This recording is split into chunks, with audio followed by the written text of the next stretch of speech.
ನಮಸ್ಕಾರ ವೀಕ್ಷಕರೇ, ನಾನು ನಿಮ್ಮ ವಿ.ಕೆ. ಶರ್ಮಾ ಪುರೋಹಿತ. ಶ್ರೀ ಗುರುಭ್ಯೋ ನಮಃ. ಪೂಜ್ಯಾಯ ರಾಘವೇಂದ್ರಾಯ ಸತ್ಯಧರ್ಮರತಾಯ ಚ ಭಜತಾಂ ಕಲ್ಪವೃಕ್ಷಾಯ ನಮತಾಂ ಕಾಮಧೇನವೇ. ದ್ವಾದಶ ರಾಶಿಗಳು ಫೆಬ್ರವರಿ ತಿಂಗಳು 2024. ಪ್ರಮುಖವಾಗಿ ಮೇಷರಾಶಿ. ಅಶ್ವಿನಿ ನಕ್ಷತ್ರದ 4 ಪಾದಗಳು, ಭರಣಿ ನಕ್ಷತ್ರದ 4 ಪಾದಗಳು, ಕೃತಿಕಾ ನಕ್ಷತ್ರದ 1 ಪಾದ ಸೇರಿದರೆ ಮೇಷರಾಶಿ ಆಗತ್ತೆ. ಮೇಷರಾಶಿಯ ಅಧಿಪತಿ ಕುಜ. ಈ ಮೇಷರಾಶಿಗೆ ಫೆಬ್ರವರಿ ತಿಂಗಳಲ್ಲಿ ಕುಟುಂಬದಲ್ಲಿ ನೆಮ್ಮದಿ, ಸಂತೋಷ ಇರಲಿದೆ.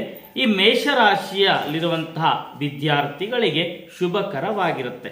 ಇವರು ದೇವಿ ಆರಾಧನೆ ಮಾಡಿದರೆ ಉತ್ತಮ ಫಲ ಲಭಿಸಲಿದೆ. 2ನೇ ರಾಶಿಯು ವೃಷಭ ರಾಶಿ. ಕೃತಿಕಾ ನಕ್ಷತ್ರದ 3 ಪಾದಗಳು ಮತ್ತು ರೋಹಿಣಿ ನಕ್ಷತ್ರದ 4 ಪಾದಗಳು, ಮೃಗಶಿರ ನಕ್ಷತ್ರದ 2 ಪಾದಗಳು ಸೇರಿದೆ ವೃಷಭ ರಾಶಿಯಾಗಲಿದೆ. ವೃಷಭ ರಾಶಿಯ ಅಧಿಪತಿ ಶುಕ್ರ. ಈ ವೃಷಭ ರಾಶಿಗೆ ಫೆಬ್ರವರಿ ತಿಂಗಳಲ್ಲಿ ಯಾವ ರೀತಿಯಾಗಿ ಇರಲಿದೆ ಅಂದರೆ ದ್ರವ್ಯ ಲಾಭ, ನೆಮ್ಮದಿ ಇರಲಿದೆ. ಮನೆಯಲ್ಲಿ ಶಾಂತಿಯ ಸಂತೋಷ ನೆಲೆಸಿದೆ. ಇವರು ವೃಷಭ ರಾಶಿಯವರು ಕೇತು ಗ್ರಹವನ್ನ ಆರಾಧನೆ ಮಾಡಿದರೆ ಉತ್ತಮ ಫಲ ಲಭಿಸಲಿದೆ. 3ನೇ ರಾಶಿ ಮಿಥುನ ರಾಶಿ. ಮಿಥುನ ರಾಶಿಯಲ್ಲಿ ಮೃಗಶಿರ ನಕ್ಷತ್ರದ 2 ಪಾದಗಳು, ಆರಿದ್ರ ನಕ್ಷತ್ರದ 4 ಪಾದಗಳು, ಪುನರ್ವಸು ನಕ್ಷತ್ರದ 3 ಪಾದಗಳು ಸೇರಿದರೆ ಮಿಥುನ ರಾಶಿಯಾಗಲಿದೆ. ಮಿಥುನ ರಾಶಿಯ ಅಧಿಪತಿ ಬುಧ ಗ್ರಹ.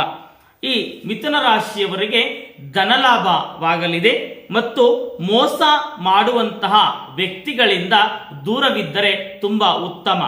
ಈ ಮಿಥುನ ರಾಶಿಯವರು ನಾಗಕ್ಷೇತ್ರಕ್ಕೆ ಎಲ್ಲಾದರೂ ಕುಕ್ಕೆ ಸುಬ್ರಹ್ಮಣ್ಯ ಆಗಿರ್ಬೋದು, ಘಾಟಿ ಸುಬ್ರಹ್ಮಣ್ಯ ಆಗಿರ್ಬೋದು, ಎಲ್ಲಾದರೂ ಭೇಟಿ ಕೊಟ್ಟರೆ ಫೆಬ್ರವರಿ ತಿಂಗಳಲ್ಲಿ ಮಾಘಸ್ನಾನವನ್ನು ಮಾಡಿದರೆ ಉತ್ತಮ ಫಲ ಲಭಿಸಲಿದೆ.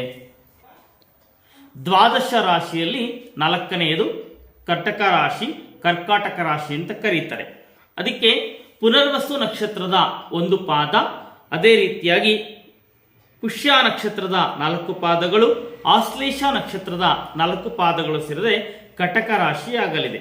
ಕಟಕ ರಾಶಿಯ ಅಧಿಪತಿ ಚಂದ್ರ. ಕಟಕ ರಾಶಿಯವರಿಗೆ ಕುಟುಂಬದಲ್ಲಿ ನೆಮ್ಮದಿ, ಸಂತೋಷ ಇರಲಿದೆ. ಇವರು ಸೂರ್ಯ ದೇವನಿಗೆ ಆರಾಧನೆ ಮಾಡಿದರೆ ಉತ್ತಮ ಫಲ ಲಭಿಸಲಿದೆ. ದ್ವಾದಶ ರಾಶಿಗಳಲ್ಲಿ 5ನೇ ರಾಶಿ ಸಿಂಹ ರಾಶಿ. ಮಖ ನಕ್ಷತ್ರದ 4 ಪಾದಗಳು, ಪೂರ್ವ ಫಲ್ಗುಣಿ ನಕ್ಷತ್ರದ 4 ಪಾದಗಳು, ಉತ್ತರ ಫಲ್ಗುಣಿ ನಕ್ಷತ್ರದ 1 ಪಾದ ಸೇರಿದರೆ ಸಿಂಹರಾಶಿ ಆಗಲಿದೆ. ಸಿಂಹರಾಶಿಯ ಅಧಿಪತಿ ಸೂರ್ಯ. ಸಿಂಹರಾಶಿಯವರಿಗೆ ಬಂಧು ಬಾಂಧವರಲ್ಲಿ ಸ್ನೇಹವಿರಲಿದೆ ಮತ್ತು ಸಂತೋಷದ ವಾತಾವರಣವಿರಲಿದೆ. ಇವರು ದುರ್ಗಾದೇವಿಯನ್ನು ಆರಾಧನೆ ಮಾಡಿದರೆ ಉತ್ತಮ ಫಲ ಲಭಿಸಲಿದೆ. 6ನೇದು ಕನ್ಯಾ ರಾಶಿ. ಉತ್ತರ ಫಲ್ಗುಣಿ ನಕ್ಷತ್ರದ 3 ಪಾದಗಳು, ಹಸ್ತ ನಕ್ಷತ್ರದ 4 ಪಾದ, ಚಿತ್ತಾ ನಕ್ಷತ್ರದ 2 ಪಾದಗಳು ಸೇರಿದರೆ ಕನ್ಯಾ ರಾಶಿ ಆಗಲಿದೆ. ಕನ್ಯಾ ರಾಶಿಯ ಅಧಿಪತಿ ಬುಧ. ಕನ್ಯಾ ರಾಶಿಯವರು ಕೋಪವನ್ನ ನಿಯಂತ್ರಣದಲ್ಲಿಟ್ಟರೆ ಉತ್ತಮ ಮತ್ತು ಕಾರ್ಯ ಸಾಧನೆಯಲ್ಲಿ ನಿಧಾನಗತಿಯಾಗಲಿದೆ. ಆದ್ದರಿಂದ ಆಂಜನೇಯ ಸ್ವಾಮಿಯನ್ನ ಸ್ಮರಣೆ ಮಾಡುವುದು, ಹನುಮಾನ್ ಚಾಲೀಸವನ್ನ ಪಾರಾಯಣ ಮಾಡಿದರೆ ಉತ್ತಮ ಫಲ ಲಭಿಸಲಿದೆ. ರಾಶಿಗಳಲ್ಲಿ 7ನೇಯದು ತುಲಾ ರಾಶಿ. ಈ ಚಿತ್ತಾ ನಕ್ಷತ್ರದ 2 ಪಾದಗಳು, ಸ್ವಾತಿ ನಕ್ಷತ್ರದ 4 ಪಾದಗಳು, ವಿಶಾಖ ನಕ್ಷತ್ರದ 3 ಪಾದಗಳು ಸೇರಿದರೆ ತುಲಾ ರಾಶಿ ಆಗಲಿದೆ. ತುಲಾ ರಾಶಿಯ ಅಧಿಪತಿ ಶುಕ್ರ. ಆದ್ದರಿಂದ ಇವರಿಗೆ ದ್ರವ್ಯ ಲಾಭ ಮತ್ತು ಮಾನಸಿಕ ಚಿಂತೆ ಇರಲಿದೆ.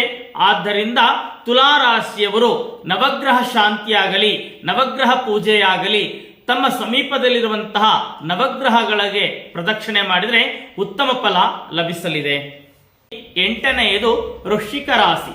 ವೃಶ್ಚಿಕ ರಾಶಿಯಲ್ಲಿ ವಿಶಾಖ ನಕ್ಷತ್ರದ 1 ಪಾದ, ಅನುರಾಧ ನಕ್ಷತ್ರದ 4 ಪಾದಗಳು, ಜ್ಯೇಷ್ಠ ನಕ್ಷತ್ರದ 4 ಪಾದಗಳು ಸೇರಿದರೆ ವೃಶ್ಚಿಕ ರಾಶಿ ಆಗಲಿದೆ. ವೃಶ್ಚಿಕ ರಾಶಿಯ ಅಧಿಪತಿ ಕುಜ. ಈ ವೃಶ್ಚಿಕ ರಾಶಿಯವರಿಗೆ ಆರ್ಥಿಕ ಪರಿಸ್ಥಿತಿ ಸಾಧಾರಣವಾಗಿರಲಿದೆ. ಕುಟುಂಬದಲ್ಲಿ ಸಂತೋಷ ಮತ್ತು ನೆಮ್ಮದಿ ಇರಲಿದೆ. ಇವರು ದುರ್ಗಾದೇವಿ ಆರಾಧನೆಯಾಗಲಿ, ನವಗ್ರಹ ಪೂಜೆಯಾಗಲಿ, ನವಗ್ರಹ ಶಾಂತಿಯನ್ನು ಮಾಡಿಸಿದರೆ ಉತ್ತಮ ಫಲ ಲಭಿಸಲಿದೆ. 9ನೆಯದು ಧನುಸ್ಸು ರಾಶಿ, ಧನುರ್ರಾಶಿ ಅಂತ ಕರೀತಾರೆ.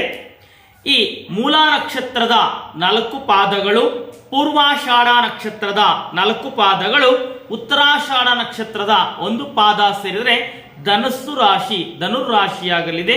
ಈ ಧನುಸ್ಸು ರಾಶಿಯ ಅಧಿಪತಿ ಗುರು. ಇವರಿಗೆ ಉತ್ತಮ ಲಾಭ, ಆರೋಗ್ಯ ಸುಧಾರಣೆಯಾಗಲಿದೆ.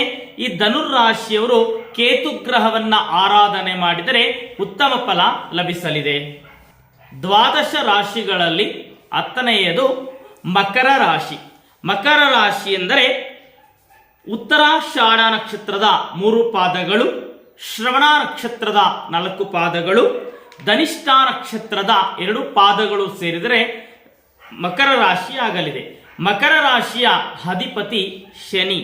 ಆದ್ದರಿಂದ ಇವರು ಶುಭವಾರ್ತೆಯನ್ನ ಕೇಳಲಿದ್ದಾರೆ. ಇವರು ಬಂಧು ಮಿತ್ರರಲ್ಲಿ ಎಚ್ಚರಿಕೆಯಿಂದಿರುವುದು ಉತ್ತಮ.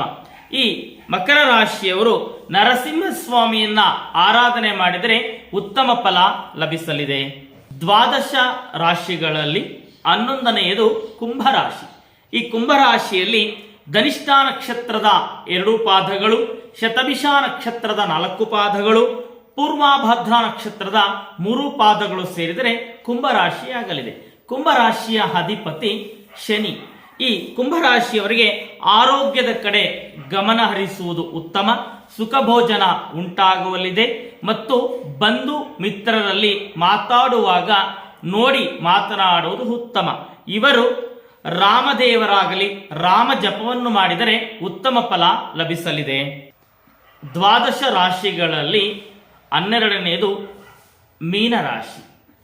ಈ ಪೂರ್ವಭಾದ್ರ ನಕ್ಷತ್ರದ 1 ಪಾದ, ಉತ್ತರಾಭಾದ್ರ ನಕ್ಷತ್ರದ 4 ಪಾದಗಳು, ರೇವತಿ ನಕ್ಷತ್ರದ 4 ಪಾದಗಳು ಸೇರಿದರೆ ಮೀನರಾಶಿ. ಮೀನರಾಶಿಯ ಅಧಿಪತಿ ಗುರು.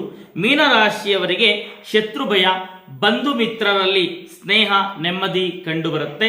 ಈ ಮೀನರಾಶಿಯವರು ದೇವಿ ದೇವಾಲಯದಲ್ಲಿ ಕುಂಕುಮಾರ್ಚನೆಯನ್ನು ಮಾಡಿಸಿದರೆ ಉತ್ತಮ ಫಲ ಲಭಿಸಲಿದೆ.